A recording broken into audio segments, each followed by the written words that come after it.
శ్రీరామ్ జై శ్రీరామ్. నా పేరు రణవీ శ్రీనివాస్. నేను ధర్మసింధు ఆధ్యాత్మిక సేవా సమితి అని ఒక చిన్న సంస్థని నెల్లూరు జిల్లాలో గడుపుతూ ఉన్నాము. ఈ సంస్థ ద్వారా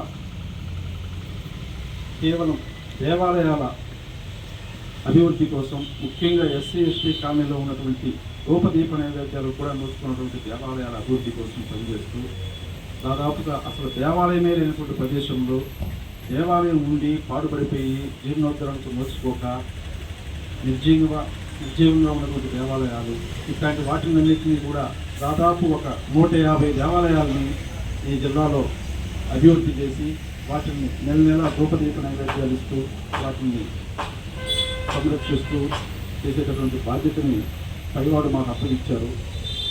ఇప్పుడు ఈ సీతారామ ధార్మిక సేవా సంస్థ ద్వారా మన అనంతాచార్య స్వామి వారిని వెనక నుండి నడిపిస్తున్నటువంటి మధుకరణ్ రెడ్డి గారు నాకు ఒక 3 సంవత్సరాల నుంచి కూడా ఆయన మిత్రులు.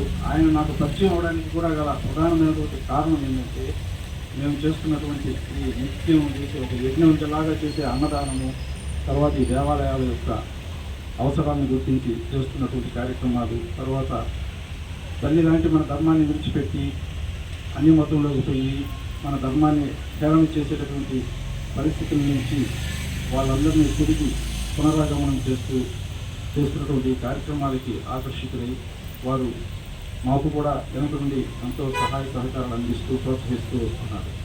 అయితే ఈరోజు వారు ప్రధానంగా ఎక్కువగా నాకు తెలిసినంత వరకు వారు పేద అర్చకులకి అర్చక వృత్తిలో ఉన్నటువంటి, ముఖ్యంగా వారికి సహాయం చేయాలనేటువంటి వారి మహోన్నత ఆశయం నిజంగా నాకు ఆయన తలుచుకుంటే అంత ఒక ఉద్వేగం కలుగుతుంది. ఎందుకంటే అర్చక వృత్తిలో ఉన్న ఒక బ్రాహ్మణుడికి ఈరోజు వివాహానికి అమ్మాయిని ఇచ్చేదాన్ని కూడా ఎవరు ముందుకు రావట్లేదు. కానీ వీళ్ళు లోక కళ్యాణం కోసం వీళ్ళు చేసేటటువంటి త్యాగం చాలా ఉన్నతమైనది. ఒక చిన్న ఉదాహరణ చెప్తాను. బిచ్చిరెడ్డిపాలెం మండలంలో కట్టుబడిపాలెం గిరిజన కాలనీ ఉంది. అక్కడ మా ధర్మసింధు ద్వారా ఒక గ్రామదేవతని దేవాలయాన్ని నిర్మించి ప్రతిష్ఠ చేయాలని చెప్పి ముహూర్తాన్ని పెట్టుకున్నాం. ఆ గ్రామంలో అందరూ అన్య మతాన్ని స్వీకరిస్తూ ఉండడం వల్ల అక్కడ పనిచేయడం కోసం చాలా దీక్షగా ఆ కార్యక్రమాన్ని చేపట్టాము. దానికి ముహూర్తం పెట్టుకొని ఒక అర్చకుడిని ప్రతిష్ఠ చేయమని చెప్పి వారిని నియమించుకున్నాం. వారు దానికి ఒప్పుకొని, వారు గతంలో మాతో కలిసి చేస్తూ వస్తూ ఉండడం వల్ల వారు ఒప్పుకున్నారు. కానీ దురదృష్టం ఏంటంటే, ఆ ప్రతిష్ఠ రోజు వారికి హెల్త్ పాలసీ అయినటువంటి ముఖపక్షవాతం వచ్చి చాలా ఇబ్బందికరంగా అనారోగ్యంతో తీవ్రంగా బాధపడుతూ ఉన్నారు. కానీ వారు అంత స్థితిలో కూడా ఆ కార్యక్రమాన్ని వదిలిపెట్టి వెళ్ళిపోలేదు. ఎందుకంటే ఇప్పుడు నేను వెళ్ళిపోతే ఇక్కడ ఏమవ్వాలి, ఇక్కడ ఎవరు వీళ్ళకి సపోర్ట్ చేస్తారు, మాకు వాస్తవంగా బ్యాక్గ్రౌండ్ ఏం లేదు.